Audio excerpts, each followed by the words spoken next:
क्या आपने कभी सोचा है कि भारत के न्यायालयों में एक मुकदमा दशकों तक क्यों चलता रहता है? क्यों आज भारत के न्यायाधीशों पर सवाल उठने लगे हैं? क्या कोलिजियम व्यवस्था का कोई और विकल्प हो सकता है? कार्यपालिका और न्यायपालिका के बीच में बढ़ते गठजोड़ कितने ज्यादा खतरनाक हो सकते हैं भारतीय लोकतंत्र के लिए?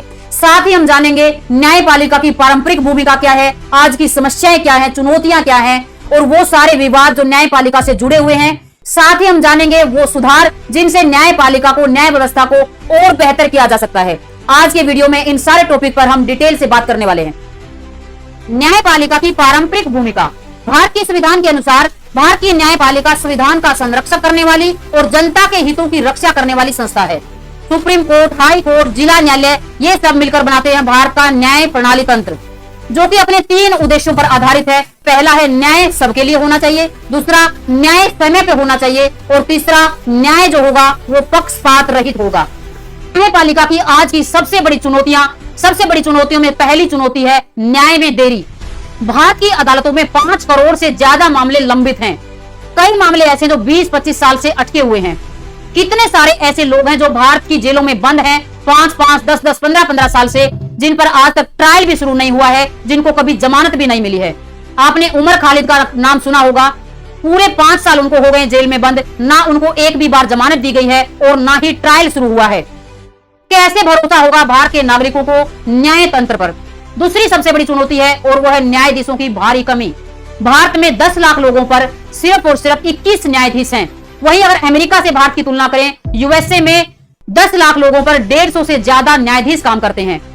तीसरा जो सबसे बड़ी समस्या है वो है पुराने ढर्रे पर काम करते हैं हमारे कोर्ट। अभी भी कागज सिस्टम पर काम कर रहे न्यायालय। ई कोर्ट 0% के बराबर है। चौथी समस्या जो है वो है पारदर्शिता की कमी, यानी कोलिजियल सिस्टम चल रहा है। कोलिजियम सिस्टम में न्यायाधीश ही न्यायाधीश को चुनते हैं, जो कि अब सवालों के घेरे में आ चुका है।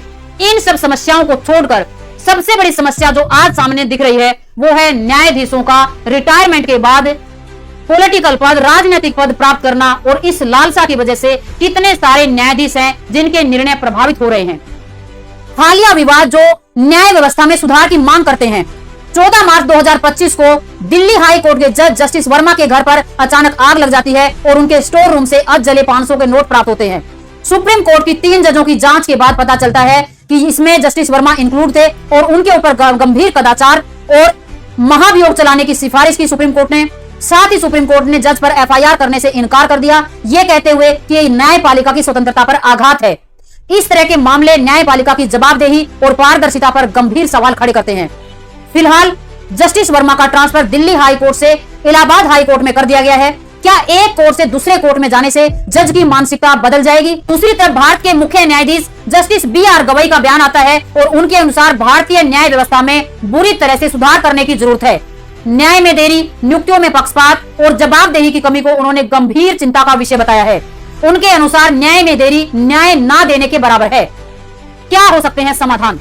सबसे जरूरी समाधान है न्यायपालिका का कार्यपालिका से पृथकीकरण होना चाहिए, यानी न्यायपालिका और कार्यपालिका के बीच में किसी भी तरह का गठजोड़ दिखाई नहीं देना चाहिए। पिछले दिनों एक वीडियो खूब वायरल हुआ, आप सभी ने देखा होगा, जिसमें हमारे पूर्व मुख्य न्यायाधीश DY चंद्रचूड़ जी के घर पर प्रधानमंत्री जी आरती करते हुए दिखाई देते हैं। इस तरह के दृश्य आम जनता में न्यायपालिका के प्रति अविश्वास को उत्पन्न करते हैं। दूसरा, न्यायाधीशों को रिटायरमेंट के बाद सरकारी पद प्राप्त करने और उनके चुनाव लड़ने पर पूरी तरह से रोक लगाने की जरूरत है। कई सारे ऐसे उदाहरण हैं जब न्यायाधीशों ने रिटायरमेंट के तुरंत बाद किसी न किसी पार्टी को ज्वाइन किया, या किसी राज्य के राज्यपाल बना दिए गए, या किसी जरूरी संस्था के डायरेक्टर बना दिए गए। न्यायिक नियुक्तियों में पारदर्शिता। अब कई सारे जज और विशेषज्ञ कोलिजियम व्यवस्था की जगह ऑल इंडिया जुडिशियल सर्विसेज लाने की मांग कर रहे हैं, ताकि यूपीएससी जैसी पारदर्शिता न्यायिक नियुक्तियों में भी लाई जा सके। न्यायाधीशों की संख्या में वृद्धि करने की जरूरत है। कम से कम इस संख्या को दोगुना किया जाए। न्यायाधीशों की जवाबदेही सुनिश्चित करने के लिए न्यायाधीशों पर भी कोड ऑफ कंडक्ट लागू हो, जिसमें अनुशासन और पारदर्शिता अनिवार्य हो। ई कोर्ट और फास्ट ट्रैक कोर्ट, हर कोर्ट को डिजिटल और समयबद्ध बनाया जाए। वीडियो कॉन्फ्रेंसिंग और ई फिलिंग को बढ़ावा दिया जाए। साथ ही लोक अदालतों और पंचायत अदालतों को सक्रिय किया जाए, ताकि छोटे लेवल के जो केस हैं उनका समाधान निचले स्तर पर ही हो जाए। भारत की न्यायपालिका को स्वतंत्र रहना चाहिए, लेकिन जवाबदेही के साथ। नागरिकों को भरोसा हो कि उन्हें न्याय मिलेगा, जल्दी, सच्चा और बिना डरे। अगर जल्दी सुधार नहीं किए गए तो लोकतंत्र का यह सबसे बड़ा स्तंभ डगमगा सकता है।